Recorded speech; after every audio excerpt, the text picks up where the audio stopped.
नमस्कार मित्रों, हमारे YouTube चैनल में आपका फिर से स्वागत है। उम्मीद करता हूँ सभी दोस्त कुशल मंगल होंगे।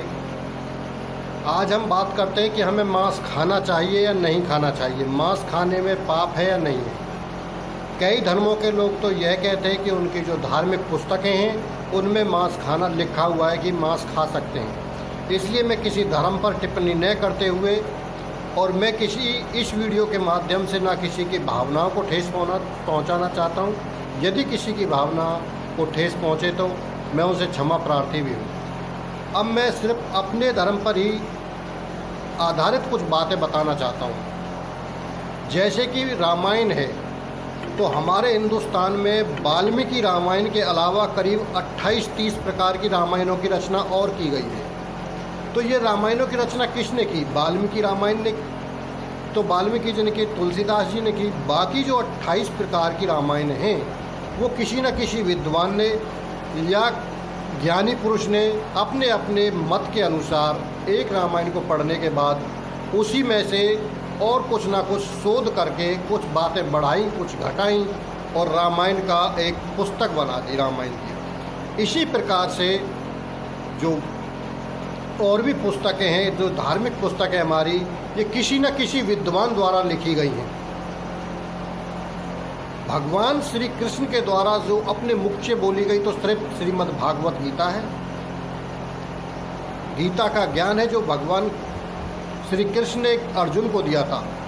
तो जो स्वयं भगवान ने जो बात कही है उन पर अधिक विश्वास होना चाहिए हमारा, 28 प्रकार की रामायणों के अलावा।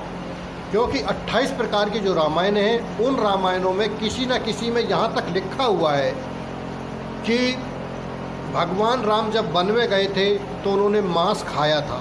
कुछ लोगों का कहना है कि जब निषाद राज के पास जाते गए थे भगवान राम तो निषाद राज ने मछलियों का भोजन दिया था, तो भगवान राम ने मछलियाँ भी खाई थी। किसी भक्त ने मेरे पास इस रामायण का जो एक पेज था उसका स्क्रीनशॉट लेकर के मेरे पास भेजा था कि भगवान राम दारू पीते थे, भगवान राम मांस खाते थे। इस प्रकार की अनर्गल बातें उन्होंने भगवान राम के बारे में कही। तो मैं ये कहना चाहता हूँ इस वीडियो के माध्यम से, जो ये 28 प्रकार की रामायण जो लिखी गई हैं ये किसी न किसी सभी ज्ञानी पुरुषों ने नहीं लिखी हैं। कुछ अज्ञानी और अपने हिसाब से उन्होंने कुछ बातें जोड़ दी हैं इनमें। किसी ने बताइए यहाँ तक लिख दिया कि भगवान राम मांस खाते थे। कितना दुष्ट आदमी होगा वो जिसने इस प्रकार की जो लाइन है वो लिखी है उसमें जोड़ी है। तो मैं और धर्मों के बारे में भी कहता हूँ कि भगवान जो सबका मालिक एक है, जिसने सृष्टि की उत्पत्ति की, जो सबका मालिक है, वो कभी किसी दूसरे के जीव हत्या के बारे में नहीं कह सकता है। उसके बाद में जो ज्ञानी पुरुष हुए हैं, अपने अपने धर्म के ज्ञान रखने वाले हुए हैं, हिंदू धर्म में, ईसाई धर्म में, मुस्लिम धर्म में, सिख धर्म में, जो ज्ञानी पुरुष हुए उन्होंने अपने मत के अनुसार कुछ धार्मिक पुस्तकों में घटा बढ़ा करके मांस खाना बता दिया, कहीं नहीं बताया है। इसलिए वैसे जो सबके ऊपर जो मालिक सभी धर्मों के ऊपर एक है, वह मांस खाने की इजाज़त नहीं देता है।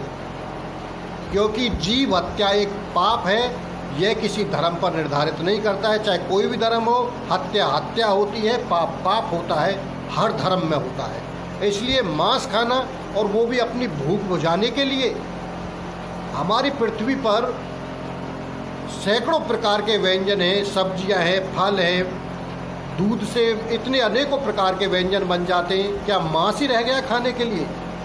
तो किसी अगर धार्मिक पुस्तक में किसी की में भी ये लिखा हुआ है तो ये उनके ज्ञानी पुरुषों, उनके धर्म गुरुओं द्वारा किसी न किसी द्वारा अनुचित बात लिख दी गई है। मैं समझता हूँ मेरी वीडियो के माध्यम से आप जो मांस खाते होंगे वो छोड़ देंगे। जय राम जी की।